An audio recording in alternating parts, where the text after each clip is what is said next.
Okay, hi. Today, what I'm doing is recording a supplement for the John Stuart Mill's On Liberty readings.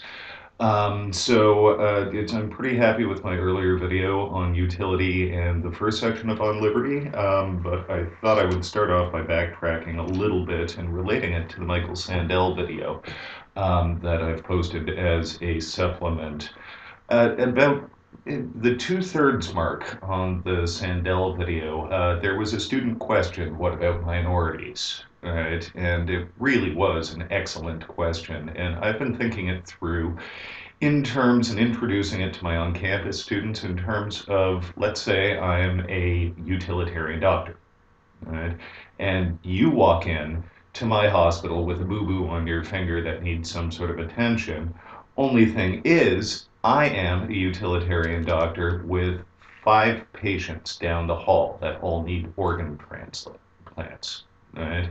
And you are an appropriate blood compatible, genetically compatible, possible organ donor for these 5 people that are all going to die if they don't get organs.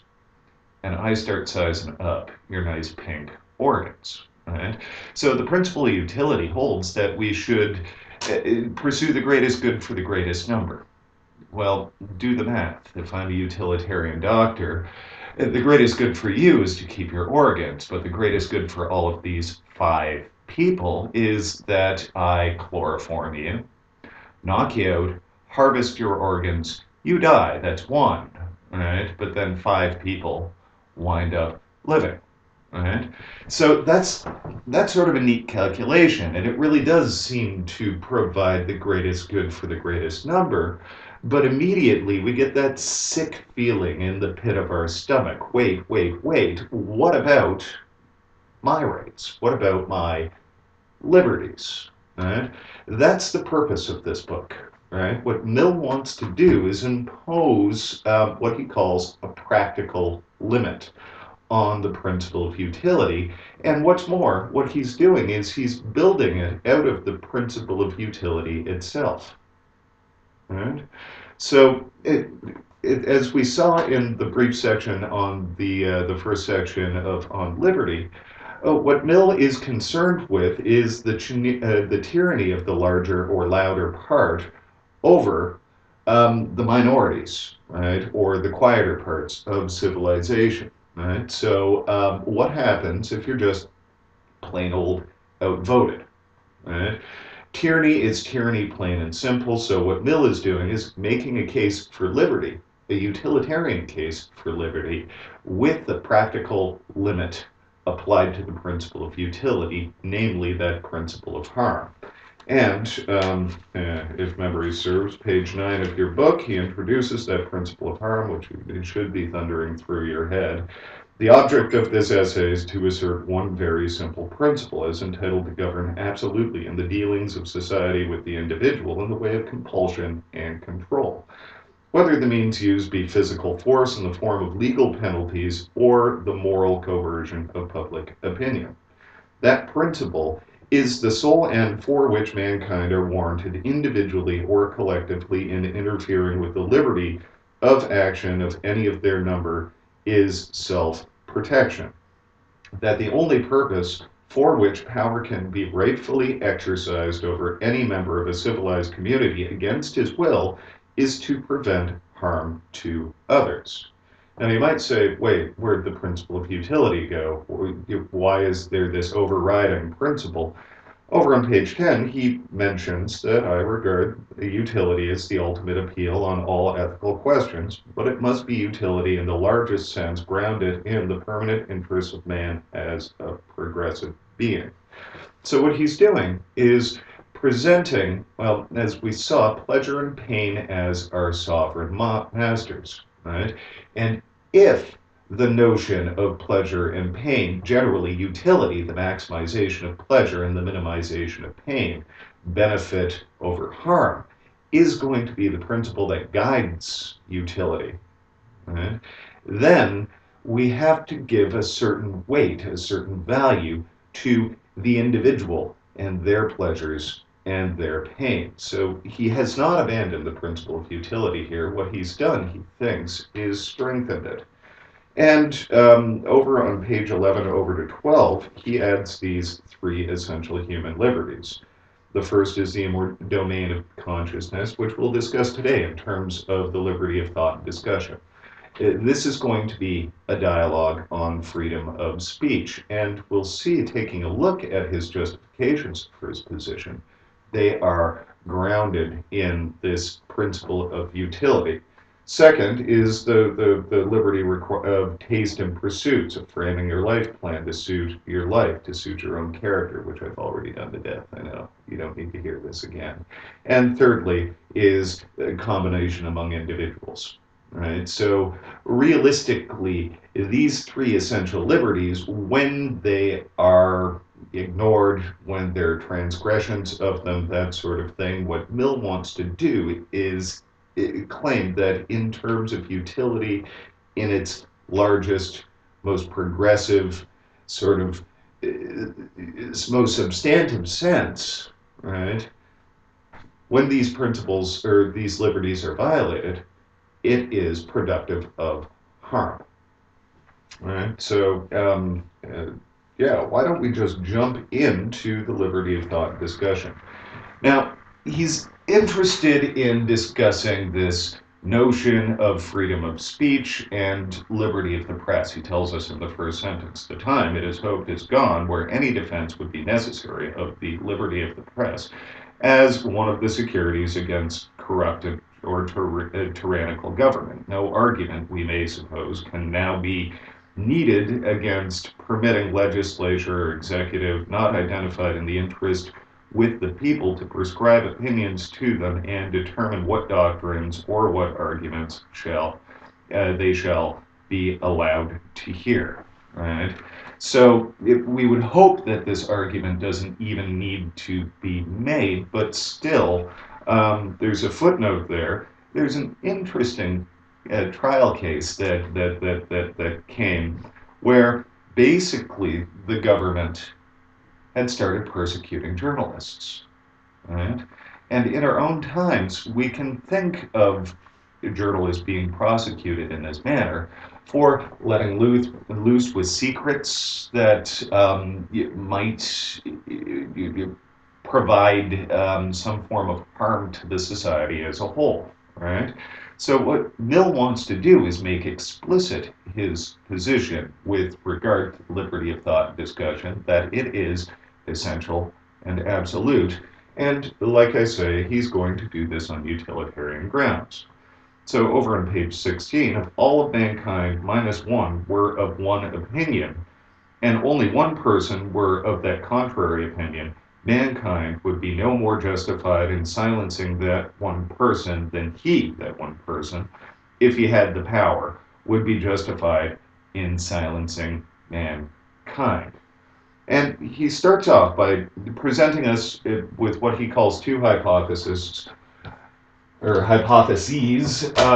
and realistically what he's done is presented us with four arguments, right? So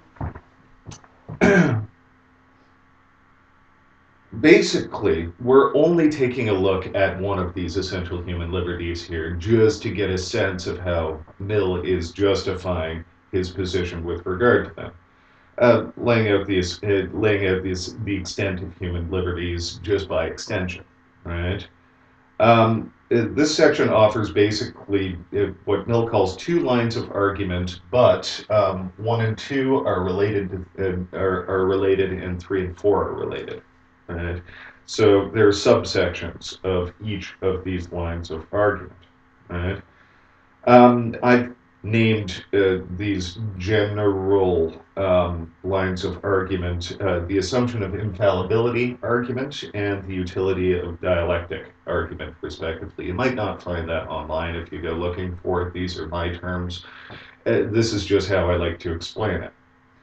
Now, the assumption of infallibility argument basically holds that to dismiss a position or otherwise suppress an opinion is to think on the grounds that it is untrue or false or what have you, is to think oneself, either in terms of individuals or governments, infallible. Right?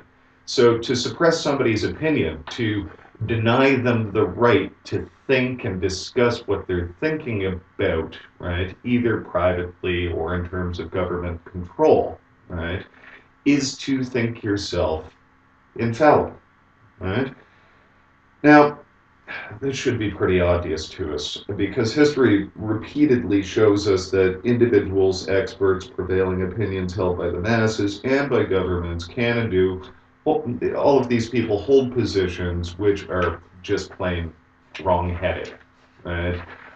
We can think about all of the things that go on when we were transitioning from the notion of a flat Earth to a round Earth.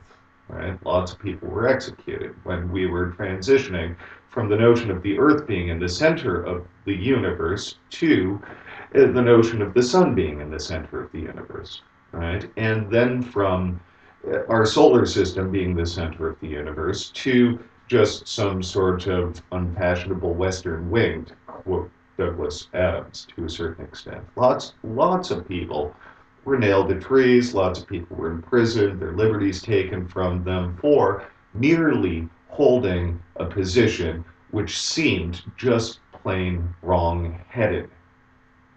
So, right, what Mill wants to do in this general heading of the assumption of infallibility argument is to examine two main arguments for suppressing opinions in the first section of this chapter, as well as he goes through examples ad nauseum. I won't. I'm going to see if I can't do this quickly. So, to suppress an argument on the grounds of its falsehood, right?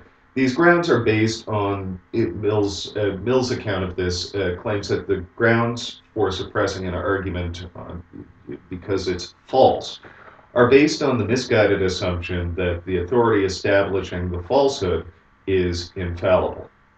Whatever the authority that is used to establish the falsehood of the notion, opinion, belief, position, or argument, no matter how strong that authority may seem, such authority is merely based on the best reckoning and judgment of human beings or collections of humans. Right? So it's based on human judgment. We all know we make errors. Right? Simply, humans are fallible in their judgments, no matter how well established they may seem, are fallible as well. So to suppress a notion on the basis that it is false is to think oneself or other forms of human reckoning or judgment to be infallible, which is just plain not the case. It's a bad assumption. Right?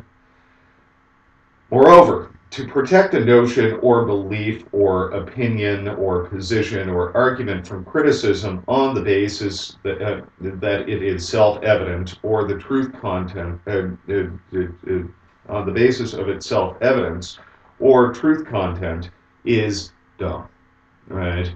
So what he wants to argue here, since the supposed evidence or truth content of the notion, opinion, belief, position, or argument should speak for itself in light of any criticism that might be offered. So if your position is so true, then it should be able to stand criticism, right? Even if you think the criticism comes from a position which is false that you want to suppress because you don't want to be bothered.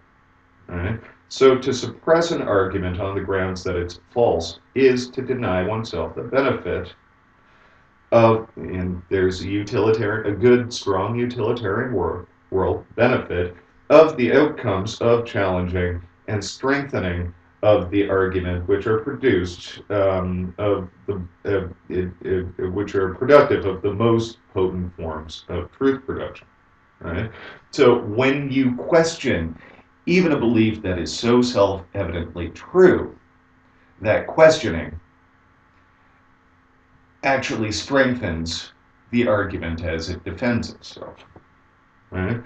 So simply, attempts to silence an argument on the grounds of its falsehood are counter to both utility, because Mill claims the truest notion is also the most useful, and the principle of harm.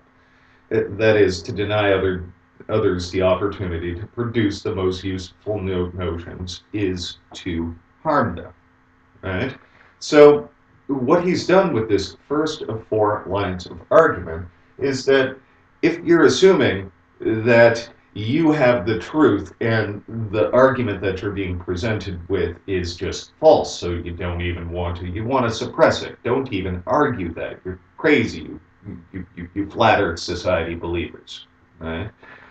Basically, right, there are 2 wings of this argument. To suppress it on the grounds that it's false assumes that you are infallible with regard to your judgment as to the truth, right? And even if it turns out to be false, as seems pretty likely with the flat Earth society kind of example, right? What you do is, by just suppressing, don't argue that, what you're doing is, on 2 lines, right? You're denying both yourself the benefit to come from actually defeating that position, and you're denying the people who are arguing the counter position to see the full consequences of the reasons why their position might be flawed, right? So, important to note here, right? The truth of the notion actually plays into the utility of the notion, right? True notions are useful, is the position, right? Now, secondly, to suppress a contrary position on the grounds of the utility of the prevailing notion, Mill uses the notion of Christian morality here. Right? What about Christian morality? I mean, it's necessary that we believe that there's Christian morality and that this holds and that it's real and substantive and that sort of thing. So we shouldn't even question Christian morality because it's so dang handy, right? We need to believe. It's a necessary belief, right? It's so handy and produces so much benefit that we shouldn't even question it, right? So the argument goes, some beliefs or opinions are valuable or useful in themselves regardless of their truth content, that are, they're productive of happiness, comfort, ease, social order, etc., etc. Interesting to note, Plato in his Republic actually formulates what he calls a noble lie, right, to embolden and create a cohesive society in this fictional republic that he was building, right, which is really a metaphor for justice. But nonetheless, Plato himself actually makes a case for a noble lie, right? So this is the kind of argument Mill is encountering here. Mill simply responds, again, that the truth of an opinion is part of its utility. Right? This is from page 21. If we would know whether or not it's desirable that a position should be believed, is it possible to exclude the consideration of whether it's true or not? In the opinion, not of bad men, but of the best men, no belief which is contrary to the truth can really be useful. Right? So, because your idea is so important and valuable and useful to society and that sort of thing, is no ground to protect that belief from criticism because the truth of the notion is connected to the utility of the notion. So, we're already halfway through the arguments here. You see, it's going really quickly, right? Not bad. The second line of argument, again, these are under the headings of utility, right? And I've in my notes here just called this second wing of 2 arguments in terms of an overview, the utility of dialectic. I know it's confusing because I have the utility of dialectics as the second position here. I'll get to the point where I sum these up. Right. So, Mill states, page 34, however true it, that is the position, may be, if it's not fully, frequently, and fearlessly discussed, it will be held as dead dogma, not living truth. And I thought it would be useful to actually think through an argument here, and this is from a dialogue of Socrates, or one of the Socratic dialogues, and it pertains to the justified true belief account of knowledge, right? So, based on the example of road directions here, let's say you were in Detroit and on your way to Oakland University, right? And let's moreover assume that you were like me the first time I went to Oakland University and you don't quite know where you're going.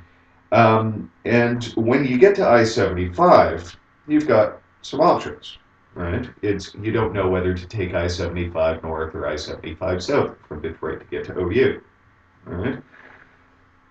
So, should you go north or south? And there are two people that are available to ask on either side of Jefferson, right? You ask them both, right? The first person goes to school at Oakland, knows the way really, really well, like the back of their hand, right? When asked for the directions, she responds, sure, you should take I-75 north. The second person across the street, you want to hedge your bet, you want to figure out exactly who to ask, but the second person you ask is from Canada and doesn't really know where he's going. But in an attempt to be helpful, he's 50-50 right?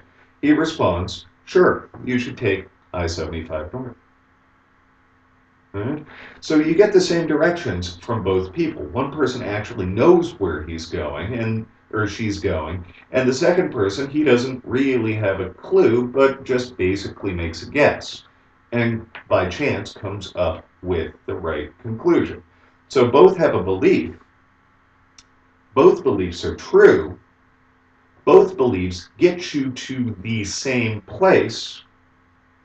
Whose belief is better? Is it going to be the one that's tested or the one that's just pulled out of the sky, the one that's a guess, right? So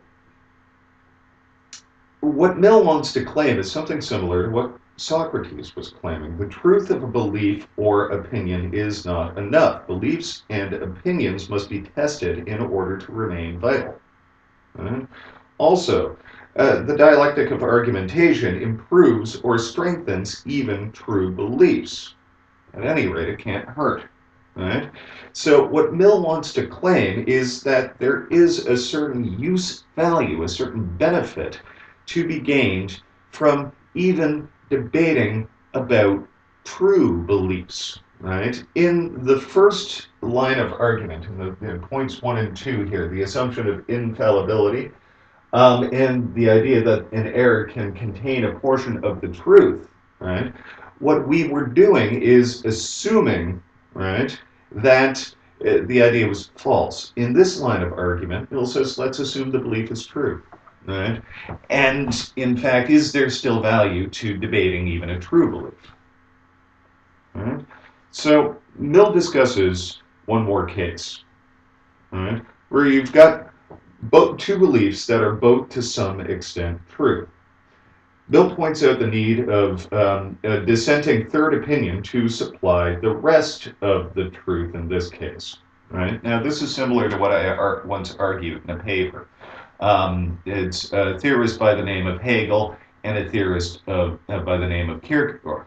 Kierkegaard radically critiques Hegel. Right? And Hegel's position is radically opposed to Kierkegaard's position. Right? Now, we're not going to assume, and it would be false to assume, that both positions are all the way wrong. Right? So I once argued in this paper that really Kierkegaard and Hegel were just kind of talking past one another. Right? Hegel has a very good argument for what he's trying to argue. Kierkegaard likewise has a good argument that's distinct, but to some extent supplies a further element of what Hegel is talking about. So realistically, right, what you need is for these positions to rub up against one another in order to supply the rest of the truth.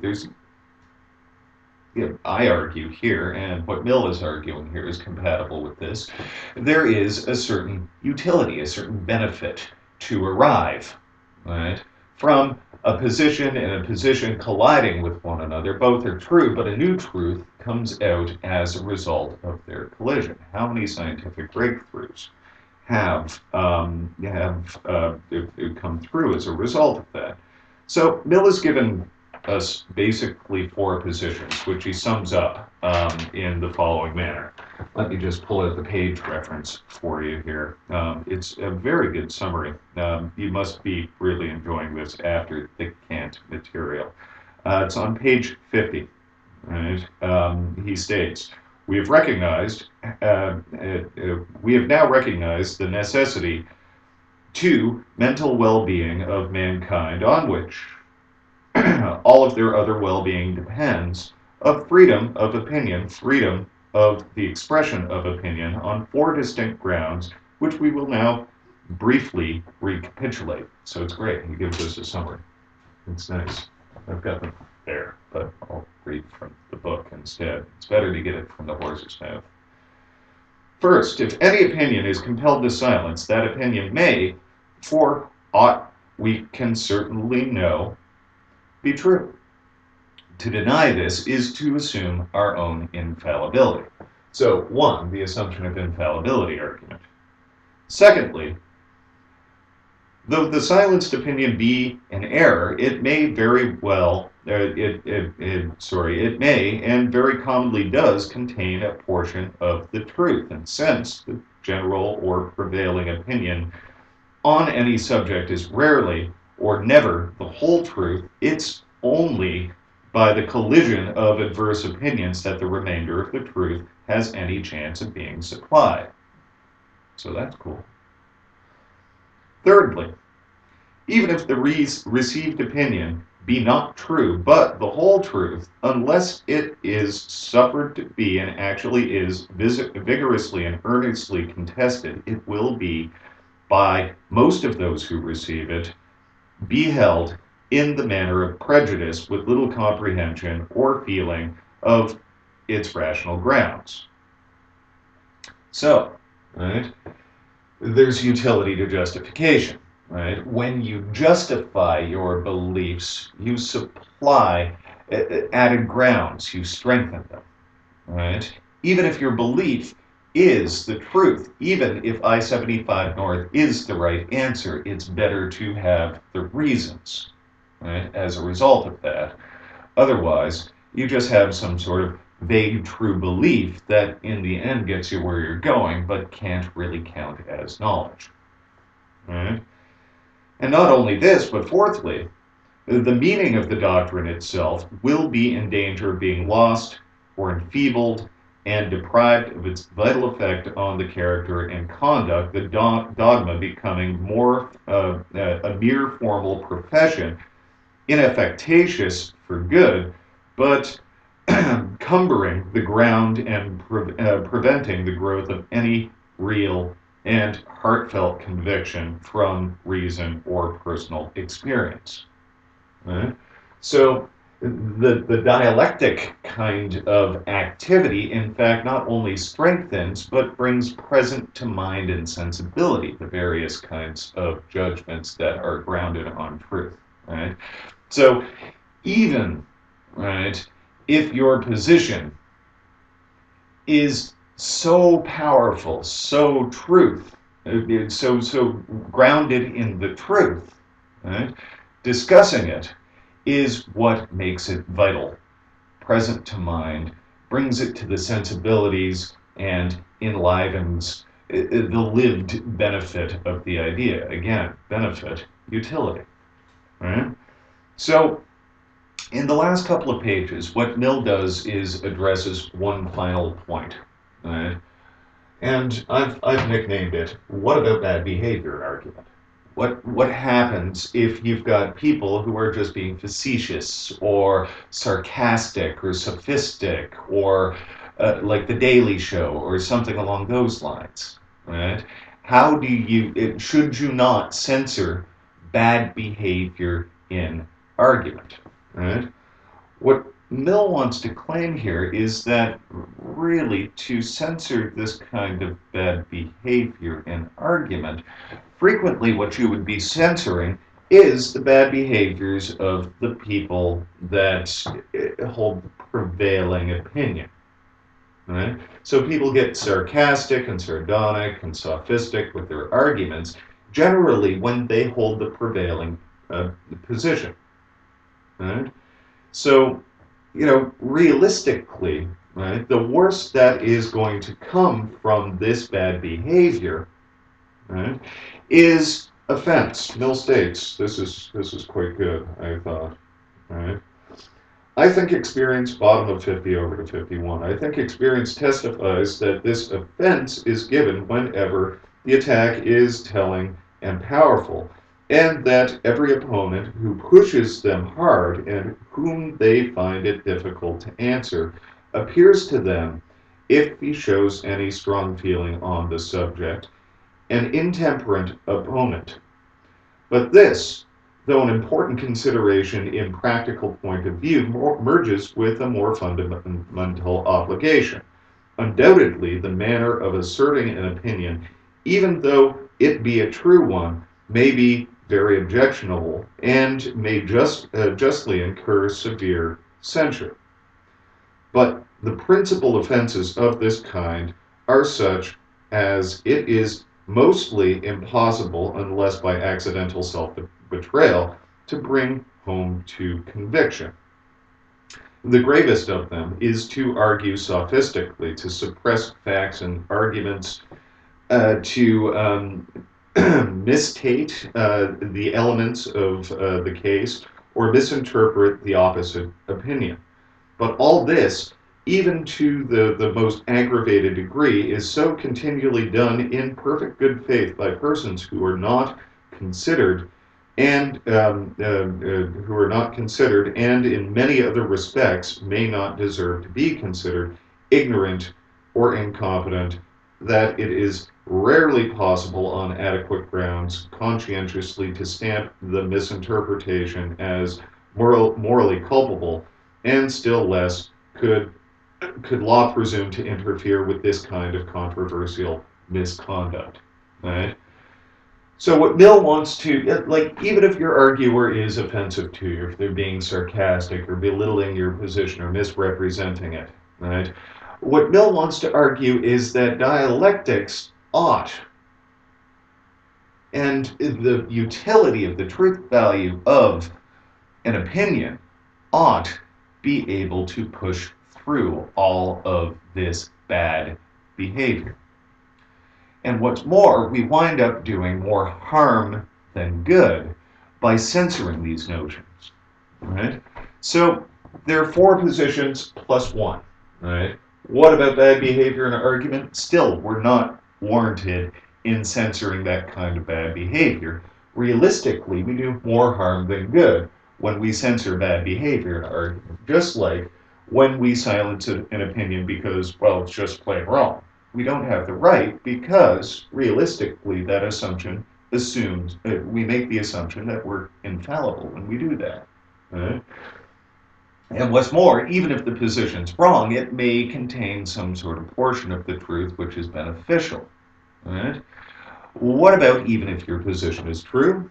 Right? Well, with the justified true belief kind of position, both hold true beliefs, but really dialectics, discussion, thought, right? All of these things, and Mill links, right, the idea of thought and discussion, right? It's not just experience that gets us to true beliefs, it's discussion of our experience, dialogue about them, that helps us provide justification for our beliefs, right? And justified true beliefs are stronger and more useful to us than just true beliefs. And then finally, realistically, when we enter into dialogues, even about our true beliefs, defending them from counter notions or other opinions and that sort of thing, what that does is enlivens them, right? They risk, if they're not discussed, becoming banal, right? So, that is the very utilitarian case that Mill makes for the liberty of thought and discussion. Right? So basically, this chapter, I'm introducing it to you in tandem with Mill's On Liberty, to show you that On Liberty still holds true to its utilitarian foundations, right? And while an adaptation, really what Mill considers this to be is an enhancement of the principle of utility, not an abandonment. So I hope that was helpful for you. Take care. Have wonderful days. One for each of you.